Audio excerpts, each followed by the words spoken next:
So yesterday we talked about one type of interest called simple interest.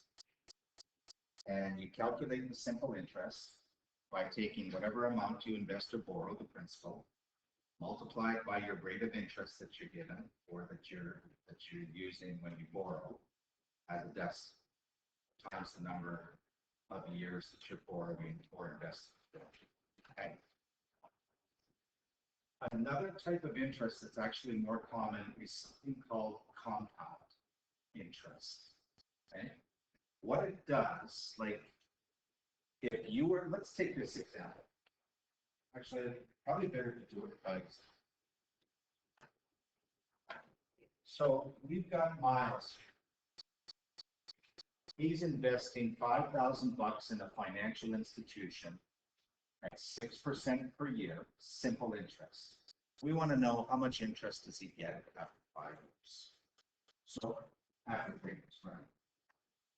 So remember the simple interest one. So to find out how much interest he gets after 3 years, we do 5,000 times the interest rate in decimal times the number of years he invests for. And we're going to get $900. That almost $1,000 on a 3-year investment. Okay. What's more common though is, so basically what happens is every year he gets $300 interest. 300 the first year, 300 the second year, 300 the third year to make $900. Okay? So he gets the same amount of interest every year.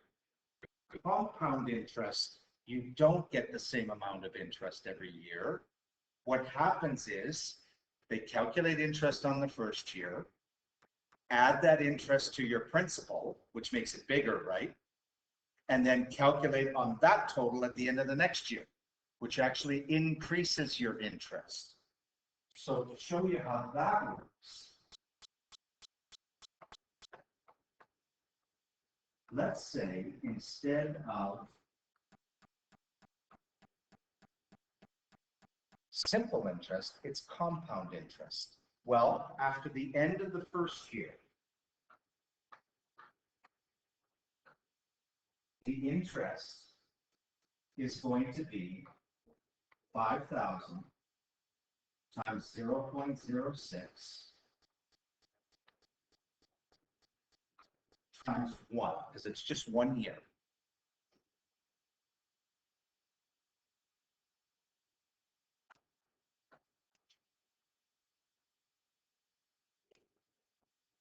That gives us $300.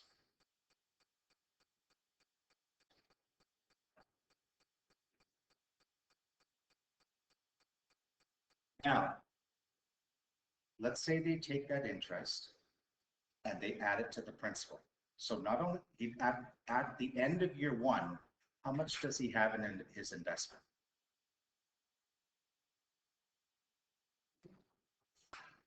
How much? I hear mumbling.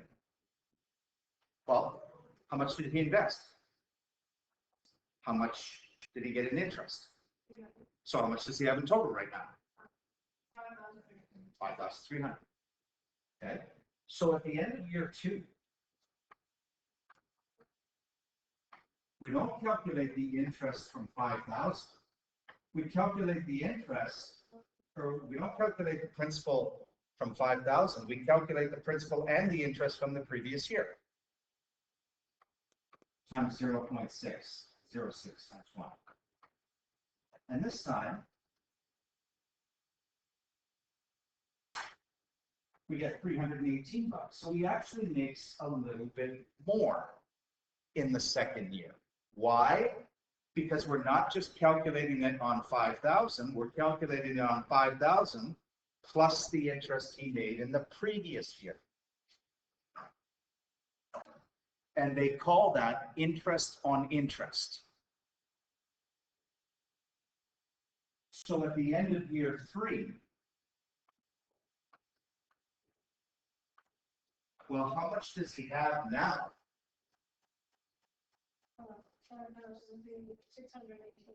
$5,616. And that's what they calculate the interest on. 0.06 times 1. Which means at the end of that year,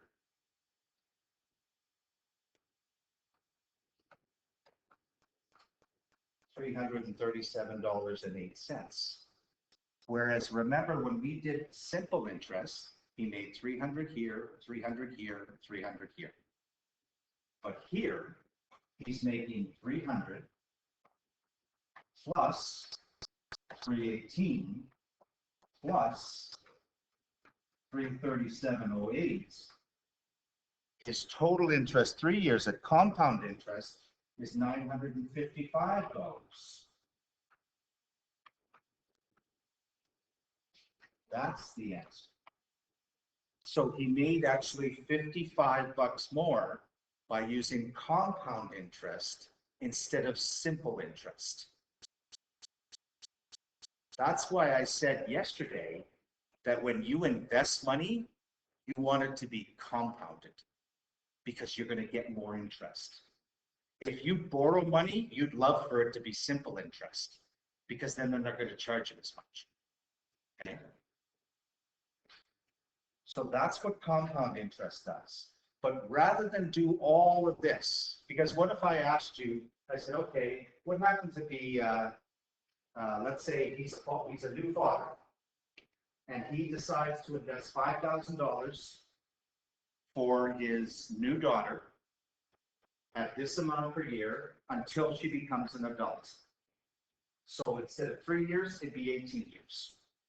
Okay? And many parents do that.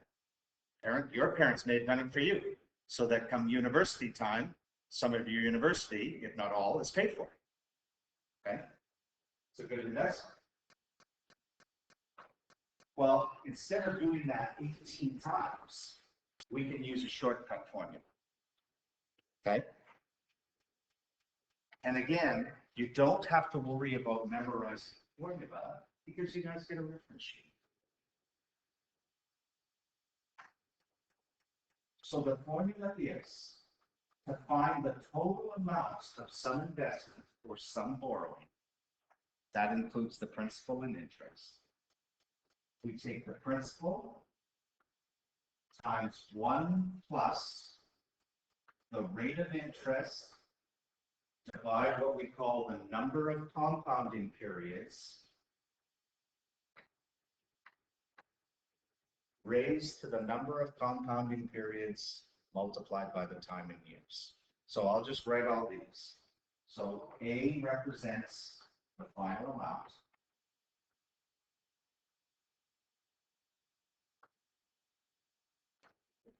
B represents the principal, how much you originally invested for.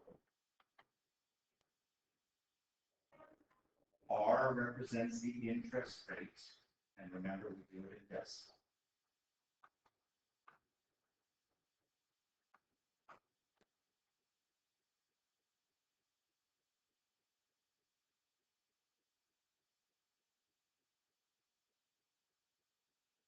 N represents how many times interest is calculated in a year. Okay. And I'll explain that in a second. How many times interest is calculated in a year?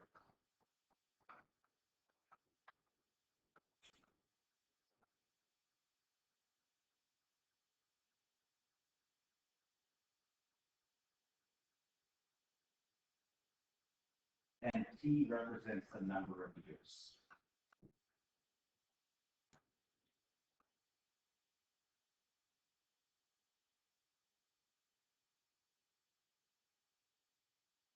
So that previous example we did, the example we did on the previous page, interest was compounded annually.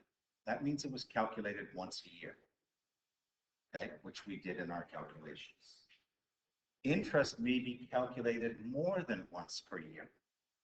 If we calculate interest or compound interest annually, That's yearly. That means n is 1. We just did it one time.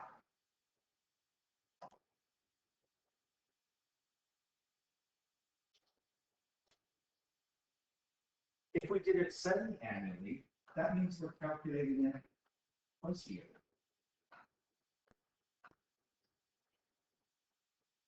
So n is 2. So halfway through the year, we calculate interest, and then another halfway through the year to the end, we calculate it again. Quarterly, 4 times a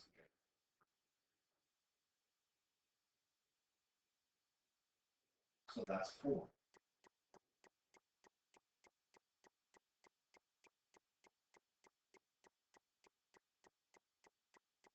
Bi-weekly and weekly are slightly different things. Okay. Bi-weekly means every 2 weeks.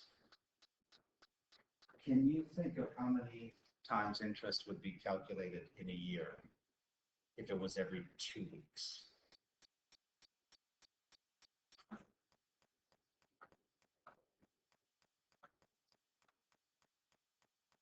Well, weekly is every week, right? How many weeks in a year?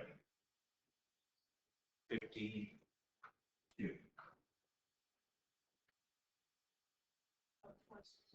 So this would be 26. Because if there's 52 weeks in a year, then every 2 weeks is half of that, 26. And obviously daily is kind of obvious every day. That means that it's calculated 365 days a year. When you're borrowing money, you want this to be high as possible. Sorry, when you're investing money, you want this to be as high as possible.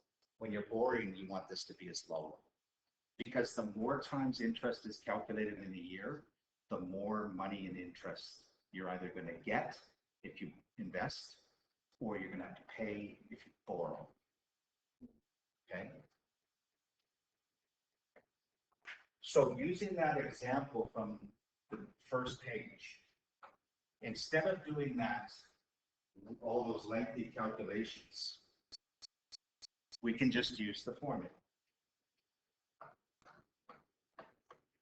So A is equal to P times 1 plus R over N raised to the NT. You just have to remember what's what. So A is what we're trying to find.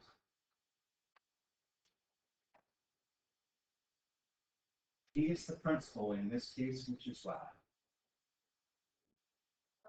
5,000. R is the rate of interest, which as a decimal is 0.06. N, well, it says compounded annually. That tells us that N is 1. Because it's only calculated once a year. And T, well, we want to find the total amount after 3 years.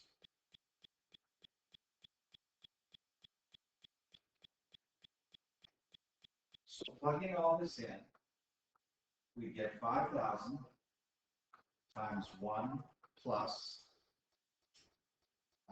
0.06 divide 1 raised to the 1 times 3. And now it's a matter of using your calculator and proper order of operations. So what we want to do is this first inside the parentheses.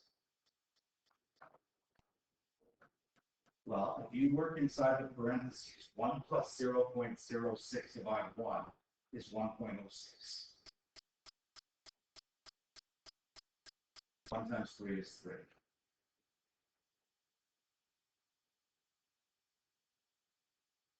Now you should know the proper order of operations. We do the exponent first, and then multiply by 5,000.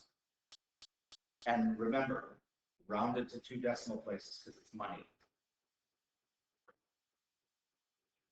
So 1.06 So if you do 1.06 to the third, you're going to get a certain amount. I believe it's 1.191016. And then you times that by 5,000, and you should get $5,955.08.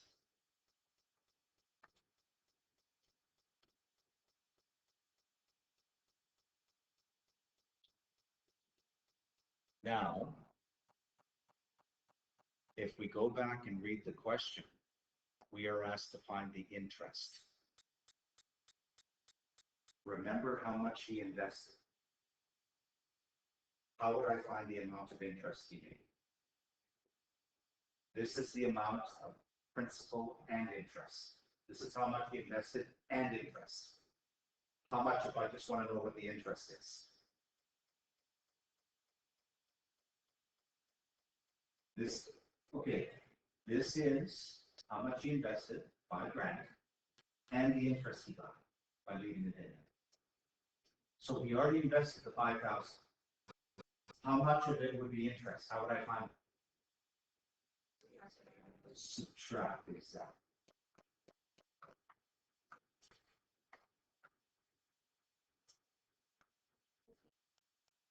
And you get $955.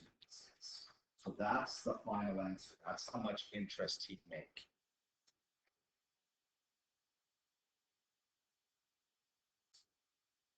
And if you compare that with the front page when we did the table, when we kind of did all the calculations, we got the same answer. But, oh, 5,000. Okay.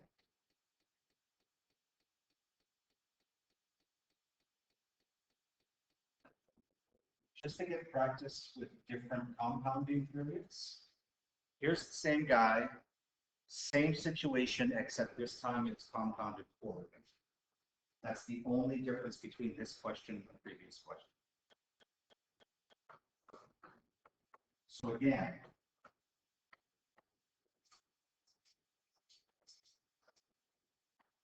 I use this formula. A is unknown. P is 5,000.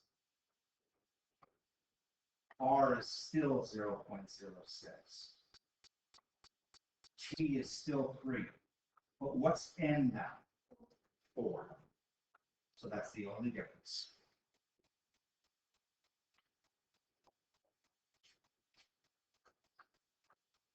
So now it's going to be 5,000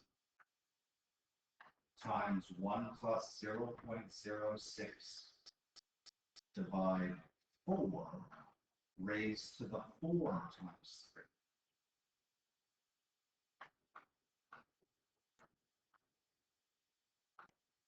3. And if you do what's in parentheses first, 0.06 divided 4 and add 1 to it should give you 1.015.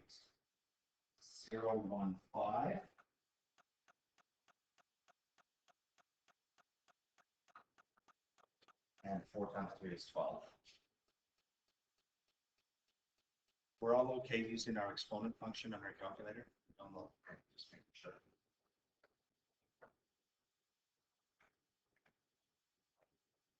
So 1.015 to the 12th gives you a certain answer. It's 1.1956 times 5,000, rounding to the nearest 2 decimal places, or rounding to 2 decimal places, $5,978.09. And to find the interest, we take that amount that we just calculated, subtract 5,000.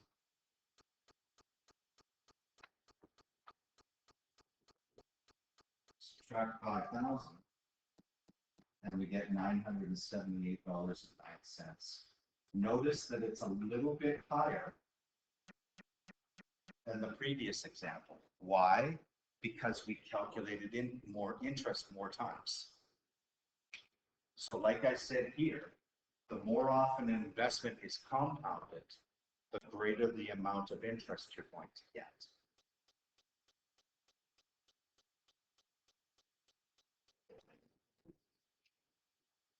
So really everything that I've just done right now, okay, just be familiar with how to use the formula and knowing what compound periods are.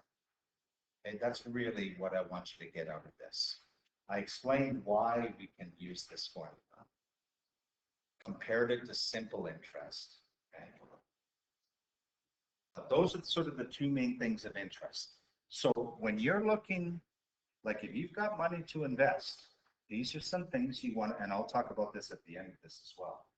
You want to think about some things. It's like, okay, what kind of interest rate can I get? Obviously, the higher the better for me, if I'm invested, right? How often is interest calculated? The more, the better for me. Okay.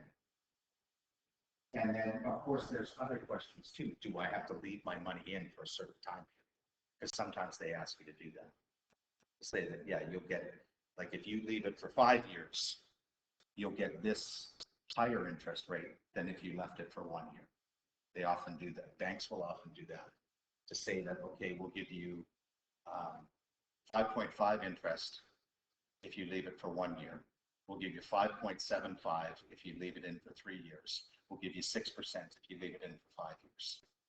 They want you to leave it in as long as possible, so they're willing to pay you a little bit more for that. Okay.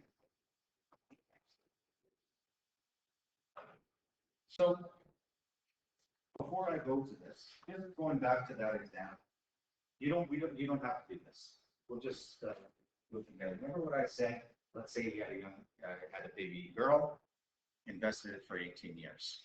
How much would it be worth? How much would $5,000 be worth? If you invested it for 18 years, compounded annually at 6%. So let's go back to this. 1 times 8. So what would that be?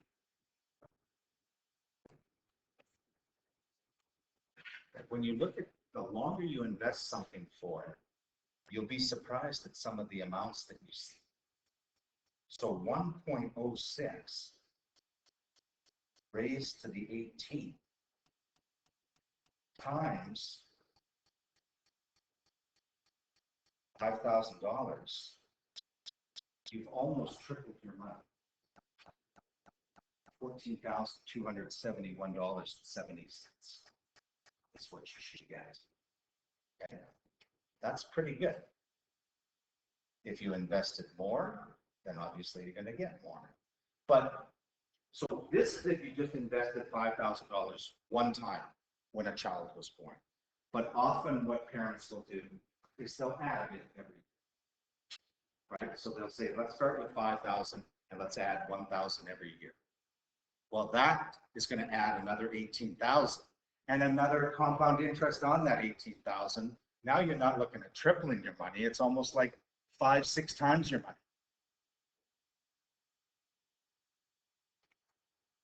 And like I said, parents will, so, you want to, and this is what people do for retirement. They put in money. The younger the age you put it in, the better. Right? Because you want this to be as big as possible. You want this to be as big as possible. You want that to be as big as possible. And if you leave it in for a long, long, long time, we're talking about gaining hundreds of thousands of dollars, which you need for your retirement. But you guys have just a little ways to go yet. Often, one thing, and this is just kind of an extra thing people want to know, what do I have to do to double my money? That seems to be a common question. Okay? Well, there's something called the rule of 72. Okay? If you take your interest rate in percent times the number of years you invest, and if that equals 72, that time is how long it will take to double your money. Okay? So like you invest a sum of money, 3% for 24 years. Okay? It will approximately double in value What, 3 times 4 is 72? That's the. What did I have here? What the heck?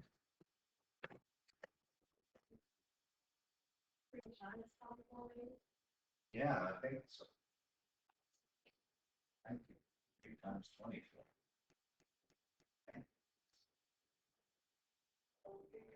So basically, the formula is rate of interest times time invested equals 72 to W. So R is interest rate, but remember,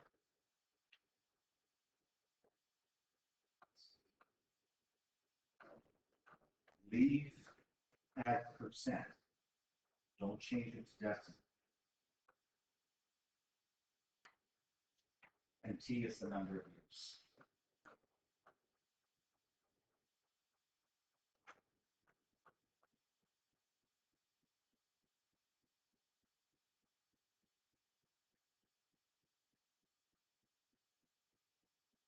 So,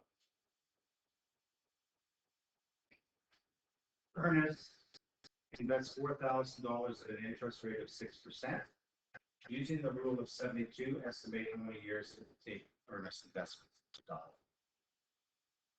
Well, we know the interest rate is 6%. We don't know the time. But the interest rate times the time must be 72 for him to double his money. So what's the time? How many years? 12 years. That's it. That's all you have to do. That's all you have to worry about that. Okay? It's not going to give us an exact value. It's not exactly 12 years. We actually did the compound interest formula. We find it's a slightly different, but it gives us a good estimate. Okay? And finally, this is just sort of for your information on deciding how to invest.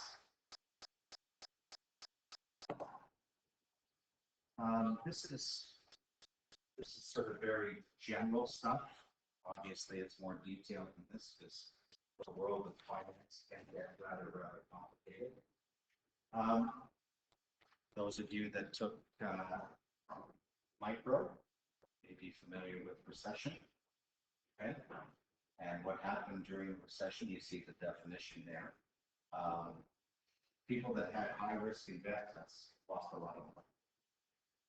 And so investments can be broken down into high risk and low risk, which means they could increase really sharply, really quickly, or they could do the opposite. You're taking a risk. Okay? It could pay off. Like, imagine if you took a risk with Apple in 1980 and bought some shares. You'd probably be fairly wealthy right now. You know, I mean, high risk investment, because who knew at the time when Apple started that they were going to do so well? But it just happened. Computers were coming in. They took advantage of it and away they went. So I think I read an article the other day about a guy who sold his shares in Apple in the 80s for like $600. It would have been worth like 50 million today. You know what? I don't want to know that. If I did, I don't want somebody to tell me that. A lot of things change a lot, though. Like, just to kind of remember when we were at the university, and even if it's rights, sold for like $200. Now it's an arm.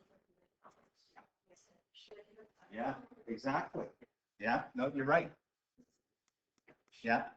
Then there's some more safe investments, low risk. Okay. Like a lot of times when you go to a financial advisor for the first time, one of the first things they'll ask you is, how aggressive do you want to be? Like, do you want what is called a balanced portfolio? So balanced would be, yeah, you're going to get some money. You're going to gain some money into some safe investments, but it's not going to be a lot. Or do you want a balanced, aggressive approach? Where it's kind of like, okay, we're going to invest a little bit more risks. Or do you want an aggressive approach? Where it's like, let's go. Okay, I'm all in, right? So right now, like, I'll be perfectly honest, with my pension at BH, I'm at balanced aggressive. Okay, I should be at balanced because I'm closer to retirement, like I should be safer with my money. But, yeah, you know, I was rob a bank or something. Anyway, so high risk investments like stock markets and real estate. Okay, those babies can really move up and down. Low risk investments would be you go to a bank and you open a savings account. You're not going to get a high interest rate, but you're not going to lose money. What's that? Yeah, yeah. So like if you have a tax-free savings account, you know, then that's okay. Anyway, so that's just something to think about when you invest, okay? And obviously the other side is, and we're going to talk more about this when we talk about credit, with borrowing. You want to think the opposite of investing. I want a low interest rate, okay? That's what I want when I borrow money. I don't want many compounding periods, okay? Things like that. There's a lot of other factors, but these are sort of the general factors. Okay,